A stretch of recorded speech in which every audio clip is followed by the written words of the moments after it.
a todos. Ladies and gentlemen, boys and girls, sejam todos muito bem-vindos ao nosso Global Smart Golf Podcast. Aqui nós conversamos com quem faz a coisa acontecer na prática, a transformação, trazendo cases inspiradores e reais. Então, já se preparem com papel e caneta na mão, que a gente tem bastante informação relevante aqui. Hoje, o nosso convidado é José Eduardo Bequim, presidente da Invest Paraná, que recentemente foi eleita a melhor agência de investimentos da América Latina. E a gente sabe que o Paraná hoje é destaque como um dos estados mais competitivos do país, vitrine de boas práticas em desenvolvimento regional e sustentabilidade, e vem se destacando não só pelo volume de investimentos atraídos, mas também pela estratégia de pensar o desenvolvimento de forma regionalizada, sustentável e conectada ao mundo. E hoje a gente vai entender o que está por trás desse sucesso todo. Bequim, hoje nós temos uma audiência internacional aí com gestores de todo o mundo acompanhando, legendado em inglês também. Já tivemos aqui a participação da ministra da Economia de El Salvador, Maria Luísa Reis, secretário de Inovação de Cabo Verde, Pedro Lopes, governo da Estônia. A gente não pode deixar de citar o nosso querido Dario Paixão, que hoje é presidente da agência Curitiba de Inovação, que fez essa conexão para a gente viabilizar esse nosso episódio e muitos outros. Então, é uma honra tê-lo aqui. Seja muito bem-vindo, Bequim.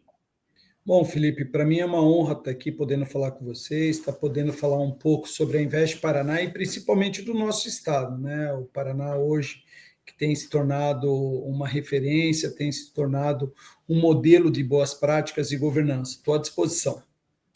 Excelente. E não deixe de seguir, né, fazer a avaliação do nosso canal, que é muito importante. Bequim, a gente vai começar. Gostaria de que você abordasse sobre como que Invest Paraná atua como ponte entre o governo e a iniciativa privada e o que faz dela hoje eleita a melhor agência de investimentos da América Latina. Bom, vamos lá.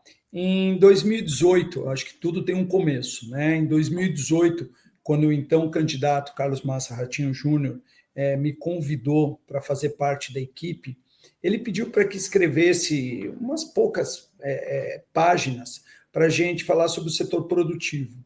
E nisso eu comecei a escrever o que estava na minha cabeça e resolvi entrevistar ali 4, 5 grandes empresários, não só paranaenses, mas empresários que atuavam no Paraná, né, para entender o que faltava no Paraná, qual era não só aquilo que estava na minha cabeça. E aí eu me deparei com uma situação que me chamou muito a atenção, que mais do que falar de incentivos, benefícios fiscais, mais do que falar da boa relação e tudo mais, havia naquele momento, em 2018, estou falando de janeiro, fevereiro de 2018, uma posição que o Brasil, e não só o Paraná, tinha perdido o conceito de marca. Não havia o brand, não se falava mais em marca do Brasil. Quando a gente falava o Brasil da década de 50, 60, 70, 80, 90, nós tínhamos o país do futebol, o país da alegria, o país do carnaval, o país da Gisele Bündchen, o país do Ayrton Senna, o país do Pelé. Então, eram marcas fortes. E naquele momento, em 2018, se falava de duas coisas do Brasil, né? Quando a gente principalmente falava para fora do Brasil. A gente falava do país do desmatamento, né? O país que desmatava para produzir, o país que estava na contramão de tudo, e o único produto que era lembrado lá fora, e não estou falando de maneira pejorativa, mas estou falando que era o único produto que era lembrado lá fora, a Havaiana. E quando a gente pega a Havaiana na década de 50, 60, 70, era a sandália do povo mais humilde, daquele que não tinha dinheiro para comprar o sapato, não tinha dinheiro para comprar o tênis. E quando você olha a Havaiana de hoje, que aí tem um contraponto, é a Havaiana que tem uma loja na Quinta Avenida, é a Havaiana que tem lojas em todas as grandes grifes, em Paris, na Champs-Élysées.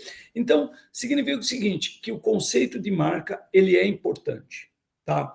E aí, eu me deparei com essa primeira posição que é importante e comecei um outro estudo, que era, eu não via ninguém trabalhando como atração de investimento na questão de PIB.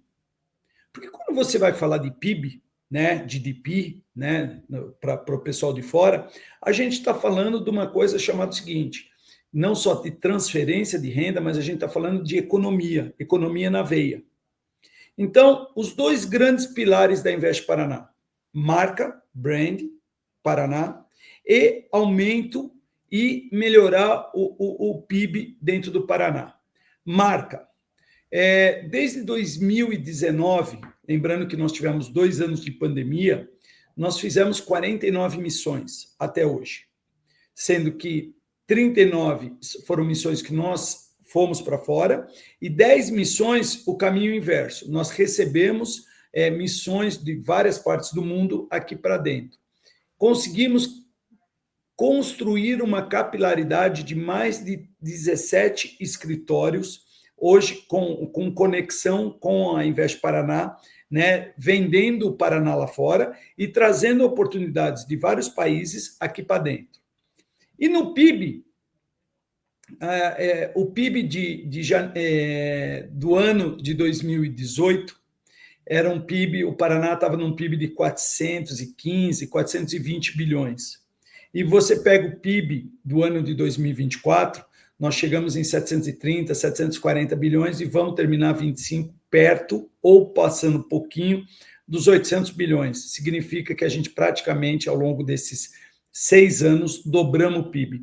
Então, eu entendo que a gente conseguiu, em cima de um planejamento, em cima de uma organização, em cima de uma governança, de saber para onde a gente quer ir e o que a gente quer cuidar, a gente conseguiu realizar fora o básico do básico, que é fazer a conexão, é criar pontes entre o setor privado e o setor público. Incrível, acho que você tocou num ponto que é essencial, e até quando a gente vai para fora, a gente percebe, dependendo do país, dependendo do perfil do empreendedor, tem empreendedores que conhecem muito o Brasil, conhecem o estado como o Paraná e valorizam isso e consideram a gente como referência, mas às vezes, por essa questão do posicionamento, algumas pessoas ainda não tiveram oportunidade de tomar conhecimento e quando conhecem o potencial e a execução daquilo que a gente já faz, de fato se surpreendem com a abrangência que a gente oferece, né? A riqueza de soluções que a gente tem, de empresas potenciais, de mão de obra, né? de mente pensante que a gente tem e com certeza o Paraná é uma das nossas referências. Acho que nessa linha, Biquinho, eu queria que você trouxesse esses diferenciais e falasse um pouco de quais são os setores que têm recebido maior atenção no Paraná nos últimos anos. Veja, sem sombra de dúvida, tá? Nós temos como, de novo, planejamento, vocação. O governador fala muito que a gente não pode nadar contra a maré.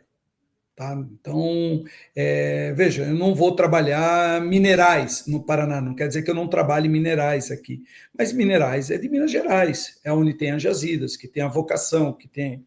Então, o que acontece? Qual é a principal vocação do estado do Paraná? É produzir alimento.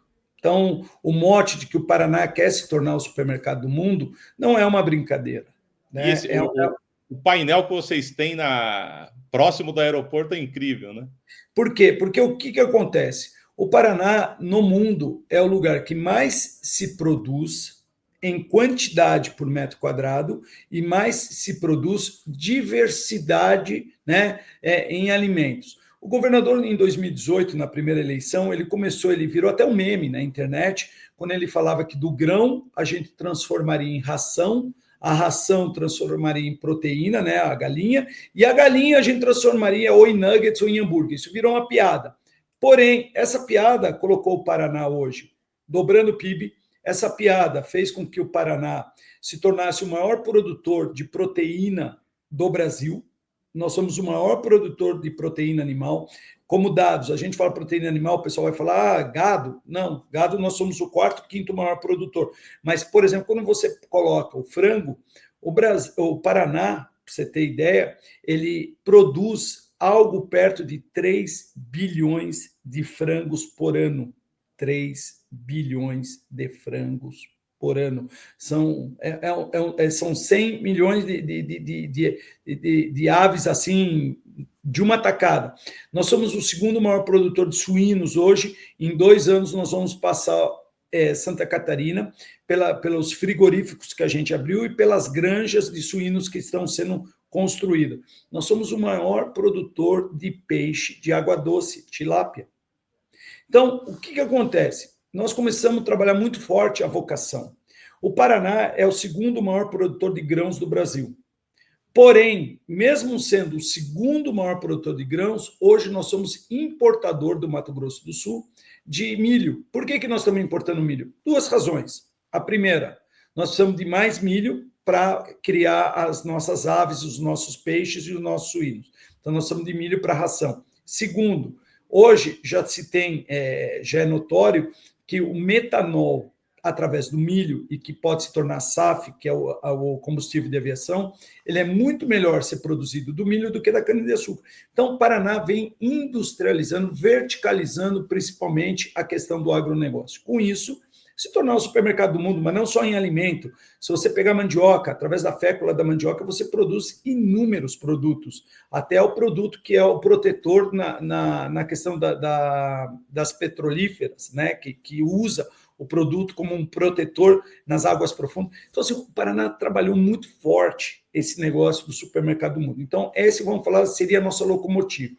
Mas nós temos setores muito importantes dentro da nossa economia. Por exemplo, o automotivo. O Paraná vem se consolidando muito forte na indústria automotiva. Na década de 80, através do governador, então, Jaime Lerner, trouxe para cá a Renault e a Volkswagen. Hoje são mais de 9 montadoras. Nós temos DAF, nós temos Caterpillar, nós temos a Volvo, nós temos a Geely, que acabou de anunciar aqui dentro com a gente. Quem mais que nós temos? Nós temos a CNH New Holland, temos a Porsche. Ou seja, o nosso parque automotivo ele vem se consolidando e vem ficando muito forte. Ele vem produzindo assim de maneira toda a cadeia produtiva do automotivo está se tornando muito forte. Outras cadeias a gente vem trabalhando também. A cadeia de healthcare. Nós temos aqui a Prate Dona Duzi, nós temos a Sandoz, nós temos mais umas 3, 4 fábricas de médio porte trabalhando aqui na parte de vitaminas. Então, são setores que a gente mantém um certo olhar e a parte dos moveleira do Paraná é uma parte que tem uma representatividade bem forte para nós. Excelente, excelente. Entrando um pouco na questão dos programas de vocês têm o Paraná Competitivo, né, que trata um pouco da política de incentivos fiscais. Queria que você abordasse um pouco essa temática, como é que vocês têm gerado esses incentivos e quanto que isso impacta na economia e nesses setores que você está trazendo para a gente. Eu vou dividir essa tua pergunta em 3, tá? Se você me permitir, né, Felipe? Primeira, quando eu entrei na Invest com a equipe que eu tinha aqui e que muita gente permanece desde 2018, da transição, eu digo 2018 porque novembro e dezembro foi o ano que eu entrei aqui fazendo a transição para essa nova Invest, para esse novo... E tem bastante gente ainda daquela época. Nós tínhamos que o benefício fiscal, o incentivo fiscal, era primordial para que a gente trouxesse novos investimentos e, ao mesmo tempo, para que a gente ampliasse a base instalada. Ao longo dos anos, e principalmente passando pela pandemia, que foi um grande aprendizado para a gente, principalmente na questão da quebra das cadeias produtivas e que a dependência da China, principalmente, e que nós tivemos que se reinventar, trazer novos investimentos, novas supply chain, né, para toda a cadeia produtiva. Cara, foi muito legal que a gente aprendeu que o benefício fiscal, o Paraná Competitivo, ele não é o mais importante. O mais importante são as pontes que a gente constrói com o setor produtivo. Então, assim, a pessoa fala assim, pô, mas vocês não perdem quase nenhum quando a pessoa vem sentar aqui com a gente conversa. Eu faço questão de sentar na primeira reunião, de estar junto com a empresa, com os empresários, com o board das companhias que estão vindo. Faço questão de sentar durante algumas negociações, durante algumas visitas, e no final, para saber se aquilo que foi acordado desde o começo está sendo colocado. Então, isso a gente aprendeu, que essa relação essa conexão é tão ou mais importante que o benefício e incentivo fiscal. Eu coloco que o benefício e o incentivo ele fica em terceiro, tá? Primeiro é a relação, é a sinceridade, saber entender a necessidade de quem está querendo vir investir no nosso país, no nosso estado. A segunda, eu acho que é o momento jurídico que o Paraná tem, onde desde o governador, o secretário da Fazenda, o procurador do estado, eu mesmo, todos nós assinamos o documento, nós honramos aquele documento, quer dizer, não existe nenhum jabuti, não existe nada, a gente dá uma segurança jurídica, e depois, por último, o benefício incentivo, que a empresa vive de lucro, a empresa não veio fazer filantropia no nosso estado ou no nosso país. Bom, então, colocamos que o Paraná Competitivo é importante, mas ele não é o mais importante. E agora vem o terceiro momento. Por que eu coloco o terceiro momento, Felipe? Por quê? Porque nós estamos a reforma fiscal. A partir do momento que nós vamos ter a reforma fiscal e que a partir do final do ano que vem, de 26, as empresas não têm mais benefício, assim, elas têm, quem tem o benefício vai continuar até 2032, né? Porém, existe todo um desmamamento, né? Vai acabando por causa da transição da reforma fiscal, mas os estados vão parar de brigar, da briga fiscal, né? Os estados, a gente abre demais, né? Abre não, a palavra talvez seja, a gente tem uma perda de arrecadação brutal, né? Se pode se falar desse jeito, entendeu? Veja, o que o estado do Paraná, não sei dos outros estados, mas o que o estado do Paraná abre de arrecadação para poder ter essas empresas, mas vale a pena, tanto que nós dobramos o nosso PIB, nós já estamos prevendo como é que nós vamos trabalhar já a partir de 27, onde o Paraná vai trabalhar, na verdade, colocando recurso, já que nós não temos mais benefício fiscal, a gente não pode mais dar incentivo, não podemos, porque não temos mais ICMS, né? Vai existir o IVA, né? O IBS. Então, nós vamos dar recurso, nós vamos dar dinheiro. Estamos se preparando, montando agora um fundo estratégico, onde esse fundo estratégico, trabalhando junto com a iniciativa privada, junto com fundos especializados em verificar se essas empresas estão bem, se dobrar o tamanho da base instalada é importante, porque eles também vão colocar dinheiro e nós vamos colocar dinheiro. Essa é uma das grandes missões já para o futuro. Pô, excelente. Acho que você tocou num ponto que às vezes o mais óbvio, às vezes para as pessoas, é a questão, não, tem que ter incentivo, a briga é só... Mas o que você trouxe é algo que é fundamental, que é o ouvir, né? Entender as demandas, criar essas pontes. Eu acho que isso, de fato, diferencia não só no Brasil como fora, até porque, às vezes, é uma aproximação, é a estruturação de uma cadeia produtiva, são conexões, a questão logística. Eu acho que é uma série de fatores. Logicamente que todo mundo quer pagar menos impostos, todo mundo quer ter, mas no fim do dia não é necessariamente isso que gera a decisão entre um lugar ou outro. Eu acho que é uma abordagem bem interessante, bem inspiradora.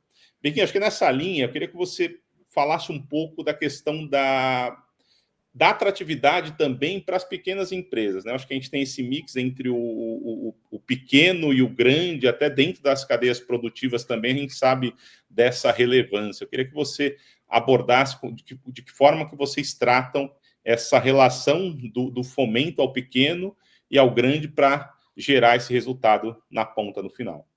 Boa pergunta, Felipe. Dá uma olhada, tá? Os próprios números já se dizem... diz isso. Quando você me pergunta, por exemplo assim, quanto foi o número que a Invest Paraná trouxe até hoje, né, com Paraná Competitivo Puro, que é aquele que é destinado a grande empresa, média para grande empresa, porque qualquer investimento menor de 4 milhões e 800, a gente, infelizmente, pela lei, né, que criou o Paraná Competitivo, a gente não pode dar atendimento. Então, assim, eu já tenho uma régua de corte que, vamos ser honestos, 4 milhões e 800 eu já estou partindo da empresa média para cima. Não tem empresa pequena que invista 5 milhões de reais, né? Então, assim, Se eu pegar o Paraná Competitivo Puro, de 2019 até hoje, eu estou beirando aí os seus 60 bilhões, 70 bi. Isso é o número da Invest Paraná Competitivo Puro. Tá? Quando eu subo, eu abro a régua, né? Não é subo a régua, eu tiro a régua e coloco todos os investimentos que o Paraná teve desde 2019 ligado à indústria paranaense, eu chego no número de 350 bi. Pô, mas como é que você chega nesse número? Simples, pelos licenciamentos que o Estado fez, pelas solicitações de alvarás, pelas solicitações de algum CNPJs, a gente começa a cruzar informações, não somar, mas cruzar informações para entender. Então, significa o seguinte, os 70 bi de Paraná Competitivo, de incentivos que a gente entregou, eles deram eles trouxeram satélites, né, empresas satélites, que a gente chega nos 340 bi. Então, ou seja, não existe uma indústria que ela não tenha inúmeras inúcias no supply chain dela, na cadeia de produção dela, que ela não traga. Cara, quem me ensinou isso, né, e é legal a gente dar o crédito a quem fez isso, o que acabou de deixar o cargo de presidente da Renault, o seu Ricardo Gondo. Logo que eu assumi em 2019, o Ricardo me chamou, né, para uma reunião lá na Renault e falou, olha, preciso da tua ajuda. Eu falei, pô, e eu estou aqui para te ajudar, vamos... Ele falou, olha, 60% da minha produção ela vem de fornecedores de fora do Paraná e 80% desses 60% são de fornecedores de fora do Brasil. E estou falando 2019, pô, eu quero diminuir a minha pegada de carbono, de trazer insumos de fora do estado, de trazer de fora do Brasil, parar com essa questão do frete marítimo e tudo mais. E nós fizemos um bom trabalho com isso, diminuindo de 60% para quase 30%, ou seja, quase a metade, que a gente trouxe fornecedores, a maioria de fora, pouquíssimos daqui. Eu sempre tenho tido um trabalho que, entre trazer uma empresa de Santa Catarina, uma empresa do Rio Grande do Sul, uma empresa de São Paulo, uma empresa de Minas, eu quero trazer uma empresa de fora. Eu não sou inimigo, e é uma coisa que a gente trabalha muito, todos os presidentes, desde 2023, a gente se uniu muito, os presidentes de Invest, de todas as Investes dos estados que possuem Invest, onde a gente faz o seguinte, olha, dentro do Brasil a gente meio que compete, mas fora do Brasil nós somos amigos, nós temos que vender um Brasil melhor, nós temos que ter uma luz dizendo o seguinte, o Brasil é uma potência. E a gente trazer fornecedores e a gente brigar por esses fornecedores aqui para o Brasil. E assim, quando um estado consegue trazer uma empresa de fora, eu comemoro, lógico, eu comemoro menos que se eu tivesse trazido para o Paraná, mas eu comemoro igual. Eu acho que a gente tem que trazer isso para cá, para dentro. A gente tem que gerar riqueza aqui dentro. Não, sem dúvida. E acho que tem esse lado do posicionamento Brasil e o posicionamento do Estado. E sem dúvidas, quando a gente olha o macro, a gente tem muito mais a ganhar se unindo do que, às vezes, uma competição interna que, no fim das contas... Respeitando as vocações, né? Respeitando as vocações de cada estado, de cada estrutura, de cada um. Sem dúvida. E você começou falando sobre posicionamento, essa questão do Paraná ser o supermercado do mundo. Eu queria agora que você falasse um pouco, né? A gente chegou para essa questão internacionalização. Como é que são as missões? Eu sei que vocês realizam diversas missões em diversos mercados do mundo. Me conta um pouco mais como é que a relevância dessas missões e o que isso representa dentro do projeto de vocês. Veja, a gente aprendeu muito a fazer missão, tá? Eu tenho um ditado aqui dentro que a gente tem que aprender com os erros. Então, tudo que a gente errou, então, quando a gente acaba uma missão, a primeira coisa que a gente faz é a reunião e fala assim, onde nós erramos? Onde a gente pode estar melhor na próxima? Então, a missão, ela começa com um checklist muito importante. Então, por exemplo, nós vamos para um determinado país. Primeira coisa, nós temos um cônsul honorário, um cônsul aqui no nosso estado? Se sim, ótimo, já vamos envolver ele. Se não, vamos envolver o consulado geral que normalmente é em São Paulo, e na sequência envolvemos a embaixada e também o Itamaraty para fazer a conexão com a embaixada do país onde a gente vai visitar. Segundo, quais são as empresas que são original, o capital daquela empresa, o headquarter dessa empresa está naquele país. Então, a gente faz um trabalho com essas empresas para saber questão de investimentos, questão aonde que elas estão, o que elas estão discutindo com a matriz, se existe um conselho de administração, e quase todas têm. Então, a gente trabalha o conselho, a gente faz questão de visitar o conselho de administração dessas empresas e trabalhar principalmente num outro. São duas equipes que trabalham simultâneo, né? Uma outra parte da equipe trabalha com as empresas paranaenses, que a gente tem registrado aqui dentro, que gostariam de estar vendendo para aquele mercado consumidor. Porque, assim, uma coisa é você ir no mercado, você abrir o mercado, você vender a tua marca, você vender o teu produto, tal. Outra coisa é você ir com o governo do estado, com o governador, com os secretários, o embaixador do país, procurando quem são os compradores. Você diminui o caminho. Você, além de diminuir, além de ficar mais barato, você aumenta uma palavra muito importante quando a gente está falando em business: a assertividade. A gente não está indo para lá para vender o produto, mas nós estamos indo lá para ser o mais assertivo possível. Então, assim, as missões, quando você vê assim, o Paraná está indo para o México, o Paraná está indo para o Peru, o Paraná está indo para a Alemanha, saiba que aquela missão ela teve origem 2, 3, 4 meses antes. Então, por exemplo, a missão que eu vou fazer agora, final de novembro, eu comecei a trabalhar ela em setembro, em agosto. Não começou do nada. A missão que eu estou pensando em fazer em dezembro, janeiro, fevereiro, eu já estou trabalhando ela hoje para saber, porque o que acontece? As pessoas falam assim, mas chegou lá e já está assinando. Chegamos lá e estamos assinando, que é derivado do que isso? É derivado principalmente porque a gente também olha uma coisa chamada feiras.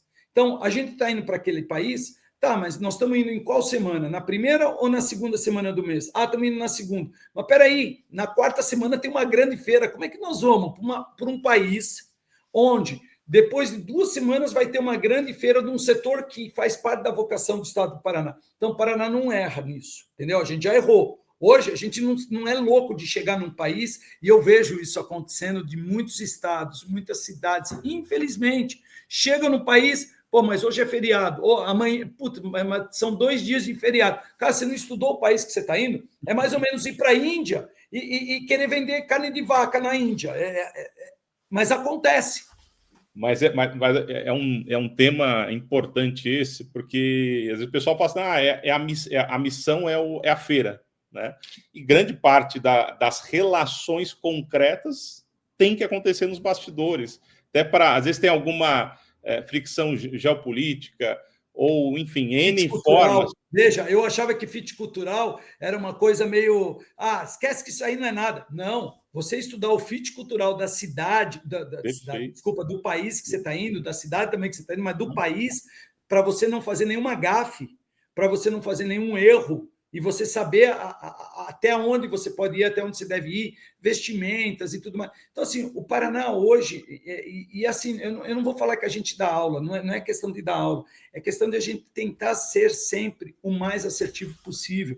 Por exemplo, lógico que a gente está numa época aí de sustentabilidade, das melhores boas práticas e tudo mais, mas, faz 4 anos que a gente viaja, não interessa o país que a gente vai. O nosso cartão de visita, ele vai no idioma natal. O nosso material, desde o folder até os nossos vídeos, eles vão no idioma natal. Então, eu estou indo para a Rússia. Faz total diferença. Né? E eu acho que nessa linha, eu mesmo descobri recentemente que o Paraná é o estado que tem a maior comunidade ucraniana. Né? Eu tenho um projeto, a gente está criando um projeto de construção de cidade por pós-guerra da Ucrânia. Eu conversei com a Marina Rocco, que é do escritório lá de Brasília, né, do estado do Paraná, e ela estava me falando que são mais de 400 mil ucranianos dentro do estado, então tem muito desse histórico. É a maior comunidade ucraniana fora da Ucrânia. Fora da Ucrânia. E são coisas que surpreendem. Então, assim, esse tipo de relação, muitas da base cultural, a gente já tem, né? Você já tem interno dentro do país essa miscigenação. Então, quando vai para fora, também isso dentro desse escopo de plano de negócio, acaba tendo essa troca e aproximação, enfim, as relações. Eu queria que você, esse caso específico da Ucrânia, falasse um pouco mais dessa comunidade ucraniana dentro do Estado, que para mim foi surpreendente, acho que para muita gente também é. Né? Veja, o Paraná ele é constituído de muitas etnias. Né? Se você pegar a Ucrânia, a colônia italiana, a colônia polonesa, a colônia alemã, a colônia japonesa, até coreanos nós estamos com bastante. Então, assim, o Paraná tem muito disso. Eu acho que isso está no DNA do paranaense, essa miscigenação, sabe? E eu acho que isso fez do Paraná também uma referência. A gente usou isso usou isso de bem, né? A gente aproveitou essa onda que hoje uma coisa muito legal que existe dentro dos embaixadores, né, das embaixadas do Brasil lá fora, onde, em vez de a gente estar informando que nós estamos indo, nós recebemos convites hoje, e isso também por causa das comunidades que sim divulgam e tem essa...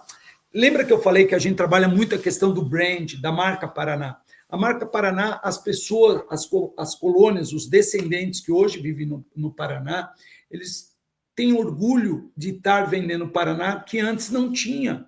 Antes, isso aqui era uma coisa meio adormecida, aquela síndrome do cachorro, vira-lata, mas e hoje não. Hoje as nossas colônias vendem o Brasil. A exemplo do Japão. Tá? A gente fez 2 missões já para o Japão, e assim, a colônia ela é ávida, já estão tentando fazer a terceira. Eu falei, gente, não dá para fazer, não temos tempo para isso, mas é o seguinte, as próprias colônias, os descendentes, hoje vendem o Paraná para fora. Existe hoje esse orgulho de ser paranaense. Perfeito. Bequinho, a gente sabe que as coisas acontecem na ponta, nas cidades, né? Então, e a gente sabe que vocês têm esse trabalho específico, por exemplo, Curitiba, que foi eleita aí a cidade mais inteligente do mundo, né? Brasileira, mais inteligente do mundo, paranaense, e vocês têm um programa que é Vocações Regionais Sustentáveis e o programa Investe Cidade. Eu queria que você apresentasse um pouco como é que gera essa redução das desigualdades regionais a partir desses programas. Vamos lá, eu tenho um ditado aqui dentro que o meu ditado é o seguinte: eu trabalho com você, não para você. Por que eu falo isso? Veja, quando eu assumi a Invest em 2019, nós éramos 12 colaboradores. Hoje, com todas as mudanças, com todos os upgrades, com toda a pivotada que a gente deu aqui dentro, nós hoje somos 40 colaboradores. Quando você coloca, mesmo de 12 para 40, tá? Mas você coloca que nós somos 399 municípios, a gente não tem como atender os 399 se eles não forem proativos, tá? Eles precisam ser proativos.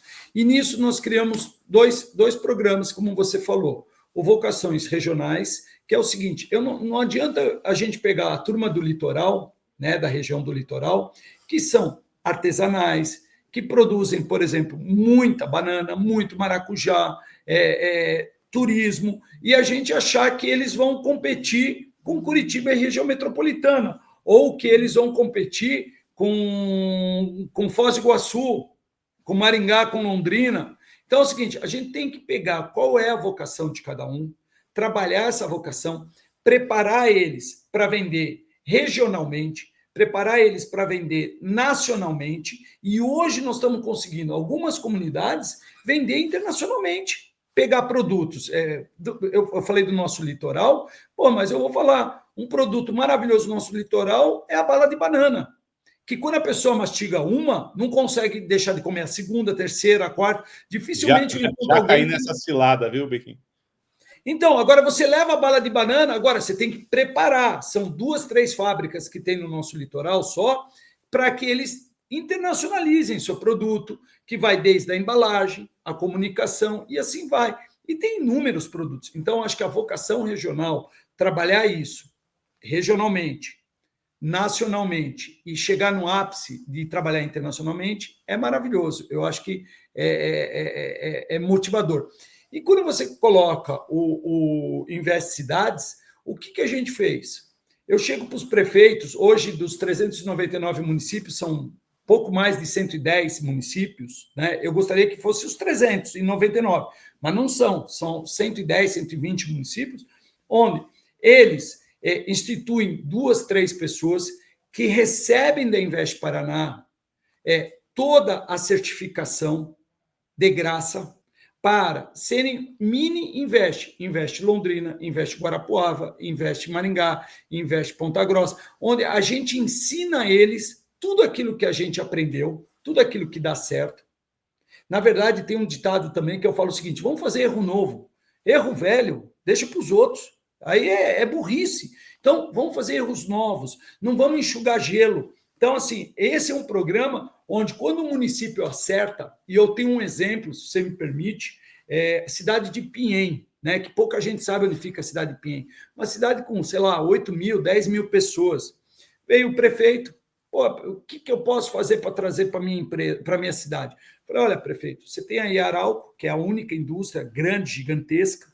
Falei, o senhor tem que ter uma pessoa que tenha capacidade de trabalhar como eu, como o pessoal aqui da Invest trabalha. Ele foi lá, o prefeito, contratou eu pedi para contratar 2 pessoas, ele contratou uma pessoa que aprendeu toda a metodologia da Invest Paraná, toda, saiu e foi fazendo a lição de casa, que a lição de casa são ondas, camadas.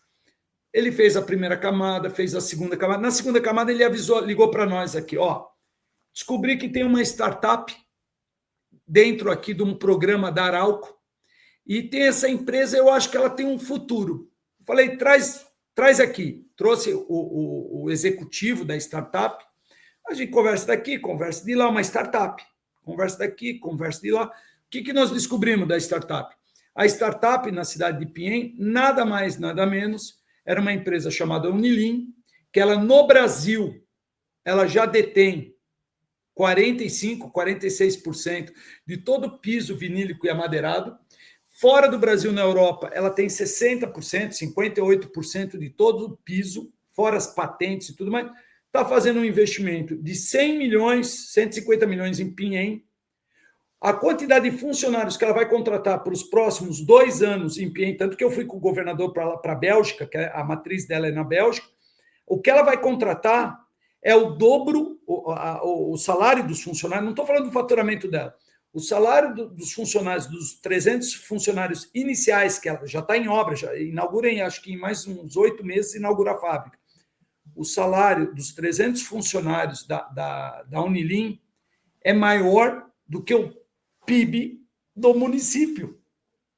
Então, veja, uma atitude de um prefeito de uma cidade Pinhém, que ninguém sabe onde fica, que tem menos de 10 mil habitantes, só de seguir a cartilha. E eu acho que é um ponto importante também, que não é fazer um monte de coisa. Vai testando coisas pequenas, vai pegando a referência, porque muitas das vezes o pessoal não ouve a referência. Você fala o seguinte, está aqui, os 399 municípios da referência, mas é pegar e começar pela experiência que já é validada, a experiência que já tem vivida, e a partir dali vai gerando a transformação, vai fazendo adaptação regional, mas às vezes um giro desse que dá certo, você consegue potencializar todo o restante, né? Você muda o histórico da cidade, você muda a condição de vida, você deixa um legado. E assim, mais do que da Invest, porque você, veja, primeiro que a Invest não está aqui para cortar fita, a Invest não é uma secretaria, a Invest é uma ferramenta do Estado do Paraná, do gabinete do governador, do vice-governador.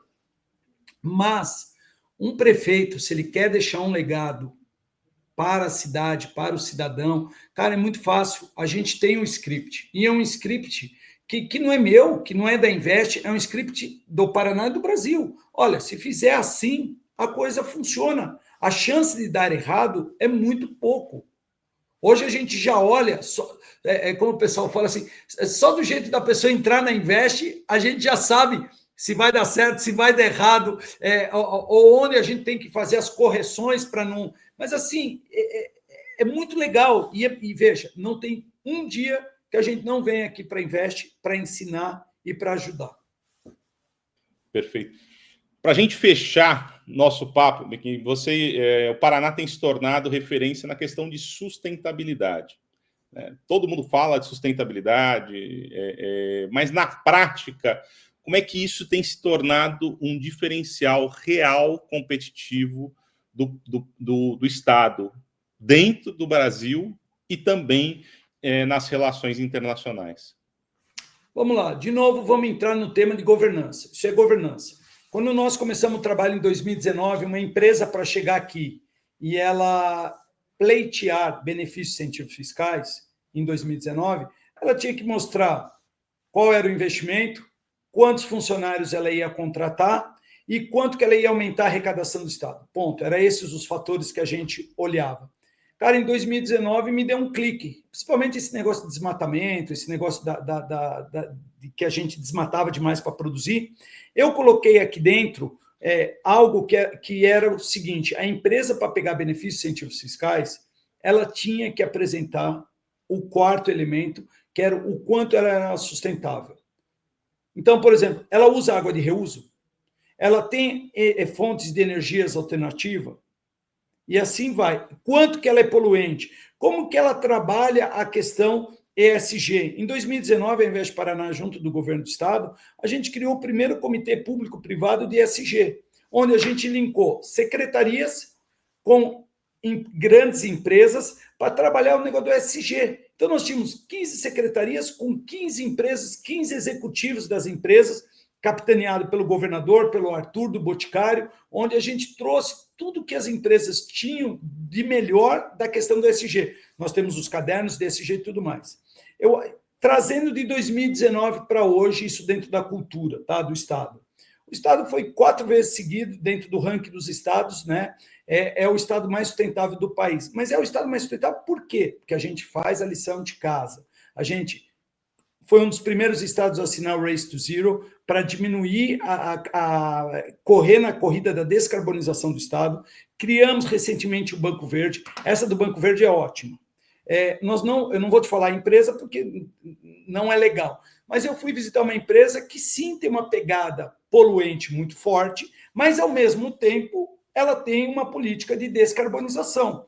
Aí, visitando a empresa, conversando com a empresa, falei: onde que você neutraliza o carbono? Onde você neutraliza toda essa tua pegada? Eu tenho uma grande área que eu comprei aqui em Santa Catarina, e lá eu faço a questão do manejo do solo, manejo da floresta. Falei: peraí, deixa eu entender.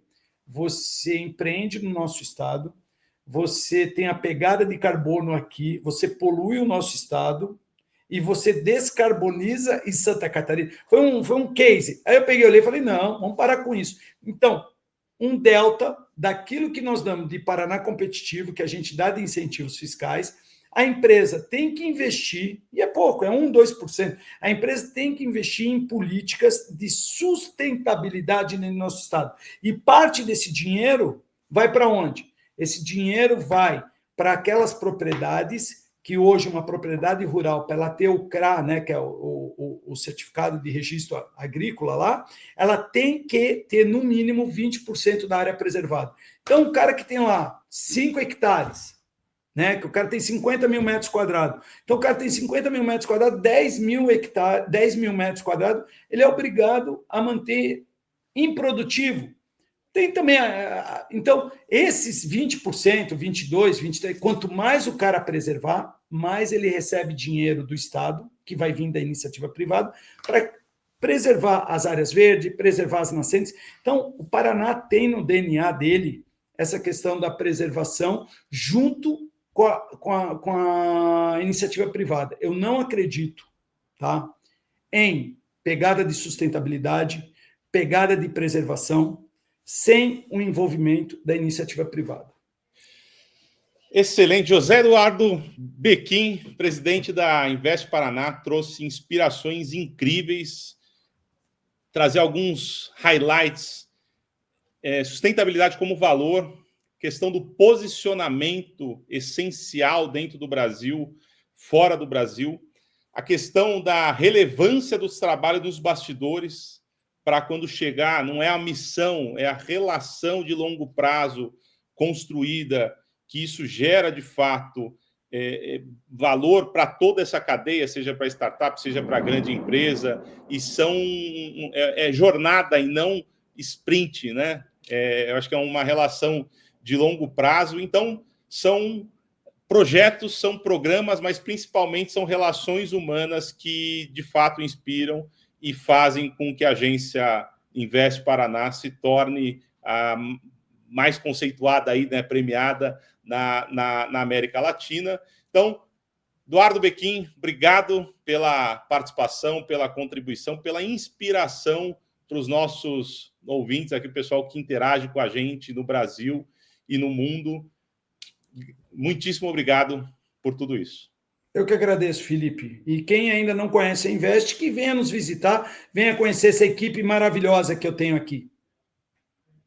Quem ainda não segue os nossos canais, vou fazer esse convite para que vocês sigam, façam a avaliação, que é extremamente importante, e acompanhem os nossos projetos. Sigam todas as redes da Invest Paraná também, do Bequim, que vai compartilhando as experiências, e continuem acompanhando o nosso Global Smart Gov com referências reais para que gerem transformações reais na ponta, na vida das pessoas. Valeu, obrigado e até a próxima. Obrigado, Felipe.